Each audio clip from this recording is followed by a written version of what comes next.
Welcome, folks. I am Jaby Koay, joined by ACHARA KIRK. What's up? In case you're wondering about this very loud t-shirt, this is something that ACHARA bought me as a costume for one of the What If episodes, the Thor episode, when he was in Vegas. Yes. There's a guy who's just like, oh, almost his hairstyle, in fact. Yeah, no. I thought you did that on purpose. No, it wasn't. It was just me being lazy. We're looking at Doctor Strange, Multiverse of Madness, post-credit scenes, and ending explained. Parenthetical spoilers. So if you haven't seen Doctor Strange yet, what the hell are you doing? So subscribe if you haven't already. Hit the bell icon, please, all notifications, and pretty please vote this up to let YouTube know you're enjoying what you're watching.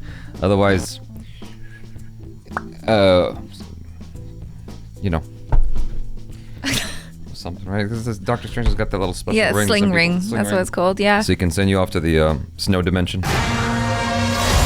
Welcome back to New Rockstars. I'm Erik Voss, and this is an explanation of the ending and post-credit scenes for Doctor Strange in the Multiverse of Madness, a film that shocks us with what exactly directed by Sam Raimi means that we saw with Wanda when the dreams are finally within reach, they are ripped to shreds. Spoiler warning in case me saying I'm discussing the ending. Wait, is he dissing the trolls? Wasn't clear enough because it will be spoiling the entire Multiverse of Madness plot in this video. So if you haven't seen the film and you need me to tell you this, go watch this movie on the biggest screen you can. It is amazing to look at. I will stay here waiting for you. And thanks to Truebill for sponsoring today's video. More about them later. So Doctor Strange in the Multiverse of Madness has 2 post-credit scenes, but it's really the madness that comes before throughout this movie that we need to break down first. So in this movie, Wanda Maximoff, seeking a universe with Billy and Tommy, hunts down America Chavez for her ability to travel the multiverse. Yeah. In the opening scene leading to the death of Defender Strange, Doctor Strange reaches out to her for help. In doing so, letting her know exactly where America Chavez is, and so she sacks Cumberbatch, and Strange and America escape to Earth 838, an advanced utopian reality where they meet Mordo Supreme and the rest of the Illuminati. Real quick question to you guys and to you, ACHARA KIRK. Yeah.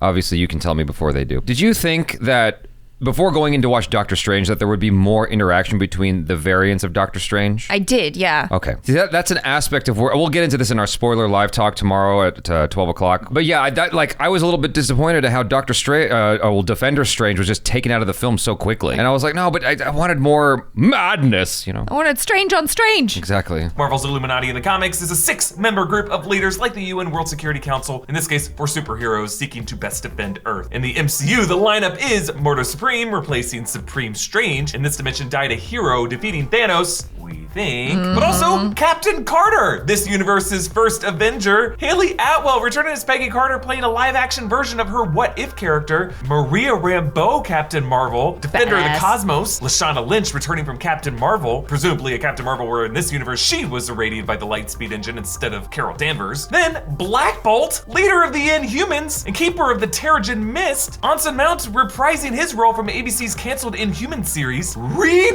Richards, aka Mr. Fantastic of the Fantastic Four, with John Krasinski actually playing the role we've all been fan casting for years. Head of the Baxter Foundation, where Christine Palmer works alongside Ultron sentries. And then of course this Illuminati's founder, Charles Xavier, Professor X, leader of the mutants. Patrick Stewart returning for the Fox X-Men franchise, but here in his olive green suit and yellow hover chair from the animated series. Not only that, they played the X-Men theme song, which was dope. Yeah. I'm also convinced that John Krasinski was a last-minute add-in. Just the way it was shot and edited, I'm like, I feel like he was thrown in there at the very tail end of production, but I could be wrong. They were doing lots of reshoots. They were. So we learn how their universe's Stephen Strange allowed the Darkhold to corrupt his soul, destroying universes in an incursion, forcing Black Bolt to destroy him with the whispered, "I'm sorry." Since of course Black Bolt's voice can level mountains, and this Illuminati lied, enshrining Strange as a hero. Meanwhile, Wanda uses the Darkhold to dreamwalk, aka possess the bodies of one of her variant selves from another universe, and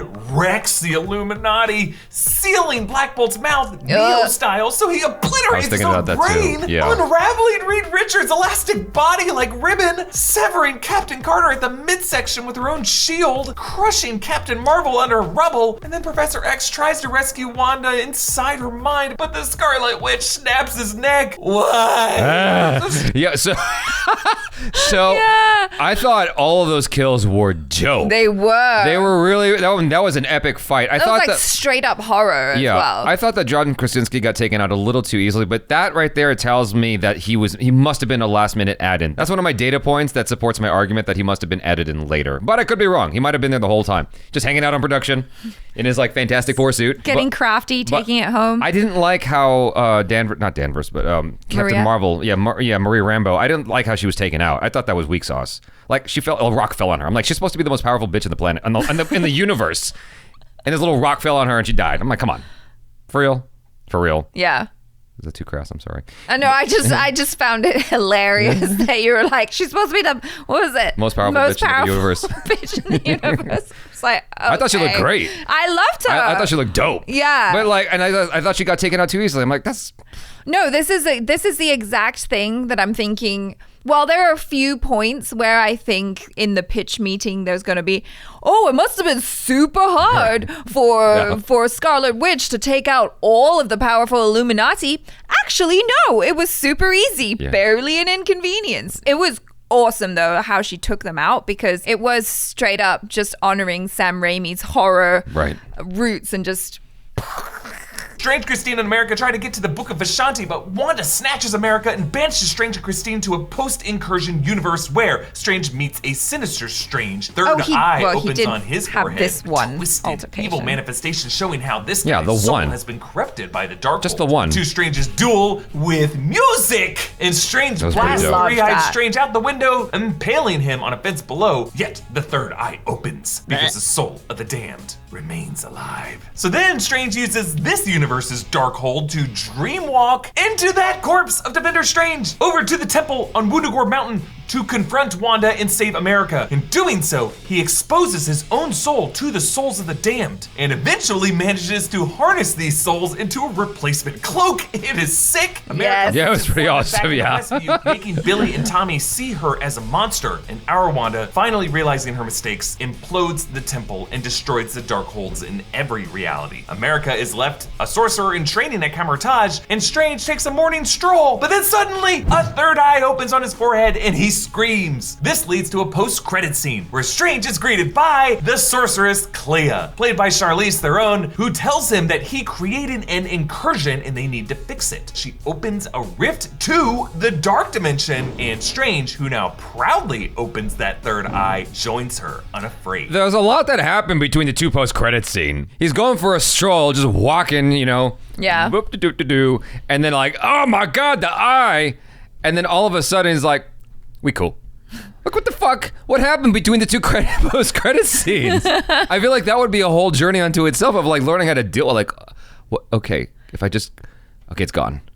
What? Okay, it's gone. Now, in the comics, Clea is the Sorcerer Supreme of the Dark Dimension, niece to Uncle Dormammu, who becomes a major partner to Strange and eventually his spouse. It was only a matter of time before Clea joined the MCU, and her and this movie's repeated use of the word incursion is super important, as it points to a possible Secret Wars crossover event on the horizon. In the Secret Wars comics, all the Marvel heroes and villains are respawned on a multiversal plane called Battleworld. In the more recent 2015 version of the events, it was Dr. Doom who oversees this. In the original 80s storyline, it was the Beyonder. Now, there is a second post-credit scene with Bruce Campbell's cameo as Pizza Papa, Papa John-style pizza ball street vendor in the Illuminati dimension of Earth 838, whom Strange left cursed. I wish I wasn't lactose intolerant, because that looks delicious. It's an homage to Sam Raimi and Bruce Campbell's past work in the Evil Dead series, and Ash's infamous cursed severed hand that attacks him. Strange earlier said that the spell would last 3 weeks, and here we are 3 weeks later. His pizza ball's melted. The spell wears off and he turns to camera with the meta declaration of, "It's over!" Some quick takeaways we gotta address here. The Illuminati of this movie exist in Marvel Earth 838, and this movie finally identifies the main MCU as Earth 616, a designation until now only hinted at, like with the label on the film strip of Loki's timeline in Loki Episode 1 and in Spider-Man Far From Home, when the imposter Mysterio Quentin Beck claimed how did he know that if he's an imposter? 833, and then this dimension was 616, which now makes makes it pretty coincidental that Quentin Beck and Guterman picked the actual multiversal numerical designation out of a hat? Okay, either way, this means that in the MCU multiverse exists one universe at least where mutants, the Fantastic Four, the Inhumans and the Terrigen Mist, and Captain Carter all coexist. And things like mutants, Terrigen Mist, the negative zone. If they exist in one dimension, they can exist in others. Terrigen Mist in the comics is famously how characters like Miss Marvel are created. It seems like the MCU version of that is gonna go in a different direction, yet still Terrigen Mists exist in the MCU, folks. Mutants exist in the MCU. X-Men are coming. Still not here, but they're coming. And if all these things can exist in the MCU, hopefully so too can living versions of some of these brutally murdered members of the Illuminati. Like, I imagine this might be a one-time reprisal for Patrick Stewart, but Lynch, Atwell wore those suits with confidence, my friends. And Krasinski as Reed Richards notably mentioned having a wife and children, referring to Sue Storm, the Invisible Woman, and their child Franklin Richards, a key Omega-level mutant in the comics. What if they brought in the other cast members from A Quiet Place to fill in those roles? I wouldn't mind. I want to see John Krasinski and Emily Blunt together. No, but he did, just like in, Quiet Place. What, in another universe they could be alive? Yeah, it's a variant, yeah, that's true. But no, but he died.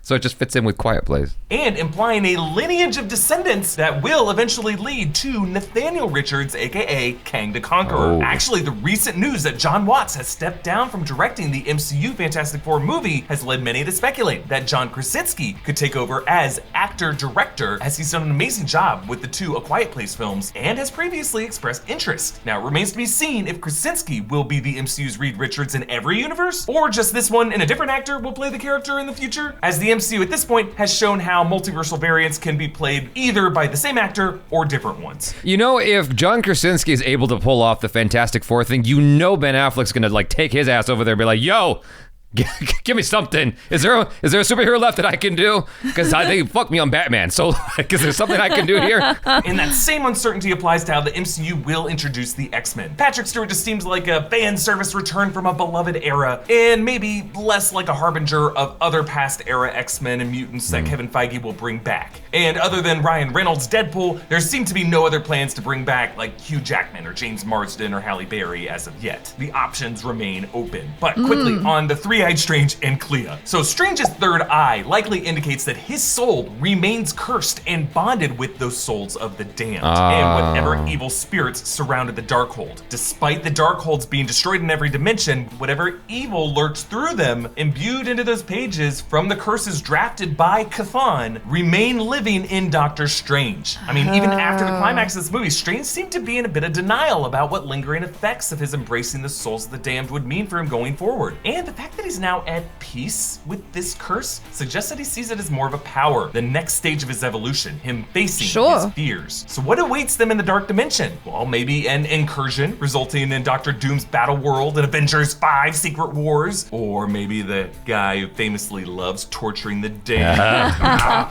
Or since Kevin Feige recently confirmed to Loki in the removal of that Kang variant, He Who Remains was the initial cause of this madness, and the hint of Reed Richards' lineage, the beneficiary of these incursions, might be Kang the Conqueror. Again, a lot to talk about, folks, and my Easter egg breakdown of this film is coming to the channel tomorrow, I think, followed by days, weeks, and months ahead of us continuing to unpack this epic film. Wow. You know, with all the chaos going on in the Marvel Cinematic Universe, it kind of feels like just what we're all going through in real life. Just like every second there's another fire to put out. Just like things keep popping up everywhere. Every angle of the MCU, something insane and universe breaking is about to happen, it feels like. Yeah, and I mean, with all this multiversal stuff, they've literally just blown it wide open. It's like, what would you like? Yes. It's interesting how he really held off on truly explaining the post-credits thing. I realized because he was just kind of talking about the plot of the movie. Yeah. And he didn't really get into the post-credits until like 6 to 8 minutes into this video. It just struck me. I was like, oh wow, yeah, that's what I was here for. It was all very interesting though. Yeah. Like I appreciated him breaking all of that down because I was like, oh yeah. And like, I enjoyed reliving it. And now I'm like even more hyped to watch it again tonight. I'm like, exactly. On IMAX. Hell yeah. You guys, thanks so much for hanging out. Hopefully you enjoyed that. Do let us know your feelings in the comments below. Subscribe if you haven't already, bell icon, all notifications, and please vote this up. I'm Jaby Koay. This is ACHARA KIRK. Peace out.